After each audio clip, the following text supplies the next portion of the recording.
All right, joining me now is Republican Congressman of New York, the great John Katko. He's a member. He's the ranking member of the House Homeland Security Committee.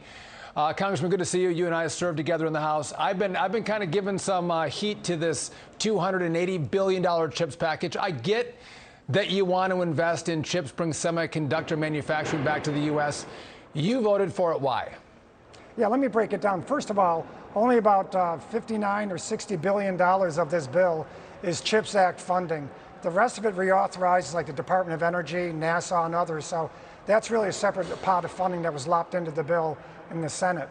So what people are really concerned about the CHIPS Act is, you know, are we subsidizing these wealthy corporations? Like, that's part of the puzzle. And what the biggest question is economic security and national security. Taiwan has 90% of the high-end chip market in the world. And with this administration, I have no comfort whatsoever that China won't go into Taiwan and take over that market.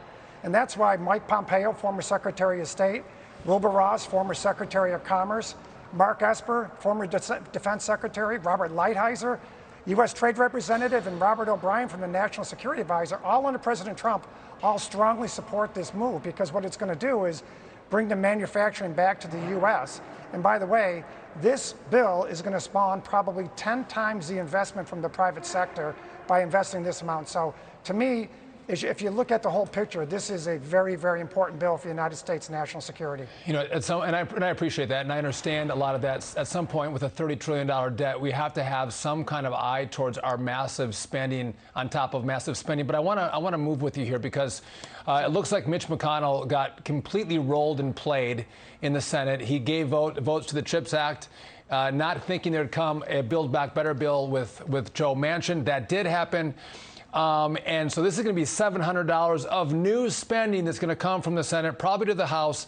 But what concerns me the most is this tweet from Al Gore, who said, the Inflation Reduction Act has the potential to be a historic turning point. It represents the single largest investment in climate solutions and environmental justice in U.S. history. Decades of tireless work by climate advocates across the country led to this moment. So you have Al Gore celebrating this massive bill coming out in the Senate, this massive deal.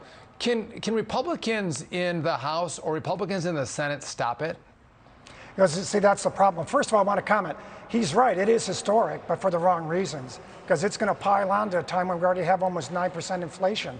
And we're in a recession now, and even the Democrats are admitting that. And so adding this $700 billion in spending on top of that for something that has no national security interests and something that we should have had more discussion on is a real problem. The problem is they're using what's called reconciliation. And since they control the House and the Senate, they don't need a single vote from Republicans and they can ram it through. And that's why it's imperative that we take over the House this fall and hopefully the Senate, and then we can undo whatever they're trying to do with this ridiculous overspending. Yeah, that is the break wall for bad policy is Republicans having at least the House to stop this insanity. But you are the lead Republican on the Homeland Security Committee, so I want to get your take on this. President Biden was speaking with China's Xi earlier today, and Xi warned President Biden, quote, those who play with fire end up getting burned. And this was in reference to Nancy Pelosi potentially making a trip to Taiwan. What do you make of those aggressive comments from Xi? Well, it's just more intimidation by the Chinese. And let's face it, the Chinese are not our friends. They're malign actors. They attack our systems with cyber attacks. They prop up terrible regimes all over the world. They're friends with Russia. They don't have any of our interests at all. Their only interest is to dominate the world economy and world issues going forward. And they literally are executing a plan to do that.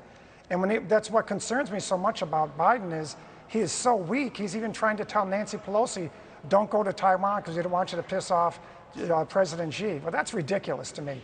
Well, we're the world leader. We need to stand up to Taiwan, stand up to China and tell them, hey, look, you're not going to push us around. And I would like to see stronger language coming back from Biden in that regard. You bring up a good point because I want to ask you about that. Senator Tom Cotton says the leak of Speaker Pelosi's scheduled Taiwan trip came straight from the White House. Take a listen.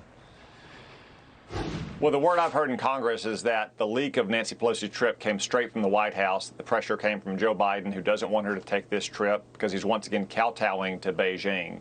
But Lloyd Austin and Joe Biden shouldn't be worried about China's aggressiveness. They should be making China worry about our aggressiveness. For decades, American lawmakers have been traveling to Taiwan of both parties, and that should continue now, especially after it became public. You know, Congressman, it makes me wonder whose side Joe Biden is on, or whose side this administration is on. And it begs the question, is Joe Biden compromised from the foreign business deals that his son Hunter did, and therefore basically exposing this trip of Nancy Pelosi so the Chinese can actually come after her and stop the trip? Well, the bottom line is Tom Cotton's right. He's absolutely right, and his take is absolutely right. But also, look at the bigger picture.